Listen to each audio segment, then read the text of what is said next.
Opa, meu nome é Reply, e hoje eu quero falar do choro dos comentários que deve estar aí embaixo nesse momento. As lágrimas dos meus adversários são o melhor refresco. Pronto, a raiva passou?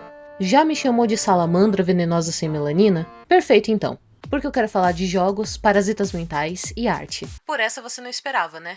A Reply falando de manipulação e arte. Pois bem, o jogo. O que dizer do jogo? Algo que parece que sempre existiu, criando frustração na mente de milhares de pessoas jovens, independente da língua ou cultura.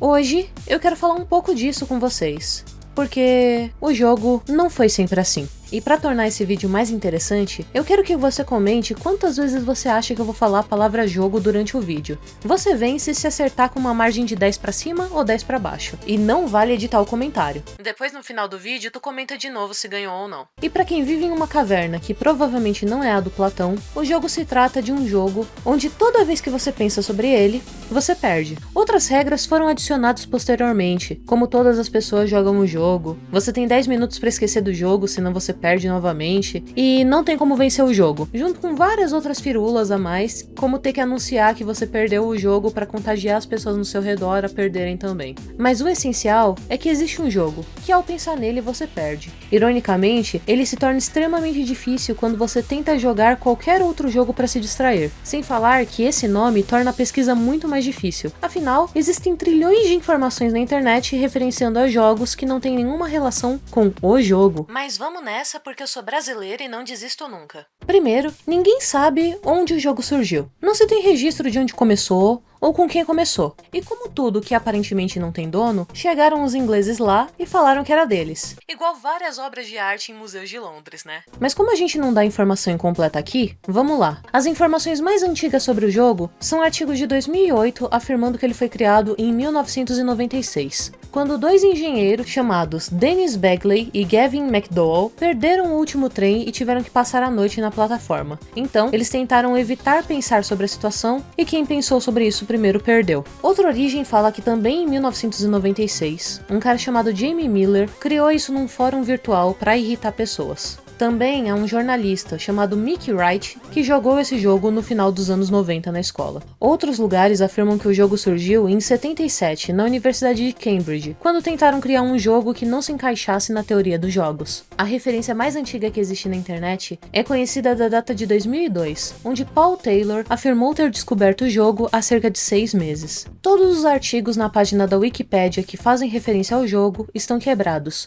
com exceção deste de 2009. Então eu tô deixando a página inteira printada, como registro histórico. E como vários nomes foram citados nesse artigo, eu fui atrás de cada um. Dennis Bagley e Gavin McDowell, nada registrado sobre o jogo, tirando um único site que é uma copia e cola de uma página em wiki em inglês, junto de outros artigos de opinião que eu já tinha me deparado durante a pesquisa. Esse site também é meio estranho, porque ele anuncia como conseguir sonhos lúcidos de graça, só que comprando um curso. Coisa pra enganar trouxa. Quanto a Jamie Miller, nada. E quanto ao jornalista Paul Taylor, nada também. Então, o que me restou foi apelar pra minha memória. Eu lembrei que conheci o jogo em uma postagem do Não Salvo, salve Cid, que não existe mais no blog. Porém, eu também lembrei que o mesmo anunciava às vezes coisas no Facebook. Mas basicamente eu fiquei uma hora inteira scrollando até achar uma postagem de 2008, ou seja, 15 anos atrás, onde estava escrito: "Você perdeu". A imagem da postagem, assim como o link, estavam quebrados. E nos comentários da postagem tinha esse site. Sim, galera, em 2005 isso era o ápice da beleza e modernidade em um site. As engrenagens representando jogos mentais e frustração. Uma maravilha. Claramente as estatísticas não estão atualizadas tem um bom tempo, até porque a área para registrar que você perdeu o jogo tá quebrada. Mas isso não impede a gente de olhar um pouco mais a fundo, né? Primeiro de tudo, é anunciado como um vírus incurável mental, solto por cientistas em 1970, envolvendo experimentos sociais buscando quebrar a teoria dos jogos. E tem gente que diz que ARGs de hoje em dia parecem os mesmos de 2010. Essas pessoas, para dizerem isso, não têm a mínima memória de que tipo de narrativa a gente tinha que se contentar em 2010. Logo depois, a gente tem a área de camisetas, com uma honrosa aparição do Fu, o que me lembra que um dia eu ainda preciso ter coragem para fazer um vídeo sobre a arte dos memes. Acho que eu vou guardar isso para um especial de 300k. Eu digo isso, mas nem o de 200k eu fiz ainda. Que bom que o canal não tá crescendo mais. E por fim, o número de infectados, assim como o copyright. Que eu ia fazer uma piada que já deveria ter vencido, mas tem o 2023 lá embaixo. Cara, se eles têm tempo de atualizar o 2023, por que de acho eles não atualizam, tipo, todo o resto? Ou tu vai me dizer que alguém em 2023 sai com uma camiseta do Fu na rua. Então, bora clicar nas coisas, começando pelo grande botão no centro da tela. Quando você clica, aparece isso, que são as regras que inevitavelmente botaram ordem no bagulho e popularizaram o jogo. Regra 1. Você está jogando o jogo. Você, junto com todas as outras pessoas no mundo, sempre está, sempre esteve e sempre estará jogando o jogo. Não é necessário consentimento ou aviso prévio para jogar. Regra 2. Sempre que você pensa sobre o jogo, você perde. Perder é temporário. No momento em que você esquece o jogo, você para de perder. O objetivo do jogo é esquecer que ele existe. Boa sorte. Regra 3. A derrota deve ser anunciada para alguém sempre que você perde. Toda hora que você pensa sobre o jogo e logo você perde, você deve dizer a alguém. Essa é a única regra que pode ser quebrada. Mas você realmente precisa trapacear? Ainda confuso? Veja o nosso FAQ. Então, fica claro. O objetivo do jogo é esquecer que ele existe. O que quer dizer que para vencer o jogo é muito simples. Eu só preciso bater a minha cabeça com muita força e amor numa parede. No momento em que eu esqueci, eu venci. Ai, nossa, sobre o que eu tava falando? Jogo, entendi. Ah, não. Bem, continuando sem essa piada sem graça, a gente tem o botão Home, a página do Facebook, cuja última atualização foi em julho de 2022, o que foi extremamente surpreendente, pois 66 pessoas comentaram nesse negócio e 29 curtiram. Ou seja, ainda existem pessoas no Facebook que não abandonaram uma piada feita em 2005. Mas tem algo mais impressionante, que é que em 2020 eles fizeram uma das piadas mais sem noção que eu vi sobre a Covid. Só tô avisando, porque vai que teve pelo menos uma pessoa que ficou tentada em dar dinheiro pra esse povo, né? Dica da Reply: não dê dinheiro pra gente babaca. Pirateie. O que me lembra que na mesma época surgiu um bootleg do jogo, que foi o jogo da galinha. O objetivo era não olhar pra galinha. Putz, galera, vocês perderam. Nossa, que engraçado. Na real, vamos sofrer mais um pouquinho. Só pra criar um pouquinho mais de noção do que era o humor da década de 2010. Tô satisfeita, podemos continuar. Seguindo a página, a gente vai pra loja. É engraçado, porque antes eu falei pra não dar dinheiro pra eles por causa da piada, mas ninguém conseguiria de qualquer forma, pois todos os links da loja estão quebrados desde 2021, quando foi a primeira vez que eu quis gravar esse vídeo, mas queimei meu HD. Eu acho muito engraçado eles usarem citações desse pessoal, porque eles devem ter sido relevantes em algum momento. Mas hoje eu não consigo achar nenhuma menção desses nomes por aí. Ah, e eles vendiam uns desenhos aleatórios também, de uma guria atirando, de uma pelada com asas e de uma cabeça de alien com uma line art muito grossa no queixo. Continuando no menu, chegamos em estratégias, que claro, reflete o humor da época, não sendo estratégias de verdade, como tentar esquecer do jogo só faz você perder mais. A única estratégia é fazer todos perderem. A nossa missão é fazer todo mundo perder. Eles também deixam um contato e ainda prometem um prêmio lendário caso você faça centenas de pessoas perderem o jogo. Então se nota que não são estratégias de fato para vencer, e sim para fazer todo mundo perder. Nessa página eles também deixaram registradas iniciativas globais e grupos de Facebook, todos desativados hoje em dia, onde pessoas se reuniam para pensar em estratégias de como fazer todo mundo perder. Inclusive, criaram números aleatórios que, quando pesquisados no Google, levavam diretamente ao usuário a ler sobre o jogo e automaticamente perder. Até 2015 foi documentado no site todo tipo de aparição ou menção ao jogo em larga escala, tudo nos Estados Unidos e Europa. E eles criaram até um pôster colaborativo de ilustradores com 100 maneiras de perder o jogo em 2010. Seguindo, eles também, até 2011, registraram prêmios, que na verdade foi ser registrado no site, entre aspas, para sempre, sobre o que você fez massivamente para ajudar as pessoas a perderem o jogo, como desafios da camiseta, e-mails gigantescos, ou fazer uma corrente no Twitter que na época atingiu 500 pessoas, e isso era algo épico em números. É engraçado porque eu, como sub-celebridade hoje em dia, atinge essa mesma quantidade de pessoas perguntando o que elas comem de café da manhã. O site também possui um FAQ bem extenso, e uma página de doação cujos links estão quebrados, pois o Adobe Flash Player não funciona mais. E por fim, uma página de contato, onde eu até sorri de canto por ver uma pérola perdida no meio do tempo, com eles dando o primeiro exemplo de e-mail como um Hotmail, e o último exemplo como um Yahoo. Então agora que já foi divertido, haha, memes, a gente chega na parte mais deliciosa do vídeo, que é Digo, eu não faço mais isso. Que é domar esse monstro. Esse em específico, a gente vai domar com verdades, ou o mais próximo disso. Primeiro de tudo, sobre o que se trata o jogo. Ele se trata de nada mais nada menos do que uma abstração. Para quem não sabe o que é uma abstração, é quando a sua mente consegue isolar um conceito de outras coisas, que prendem aquilo na realidade. Eu sei, ainda tá confuso, então eu vou explicar com exemplos. Se eu pedir para você pensar numa árvore, a tendência é que você pense em uma árvore genérica, e não na figueira que tinha na casa da sua avó quando você tinha 4 anos. E se eu pedir para que você pense numa maçã, você vai pensar em uma maçã qualquer, uma ideia geral de maçã, e não numa específica que você viu há anos atrás. A abstração é basicamente o processo de se pensar na forma do todo, sem o aspecto específico,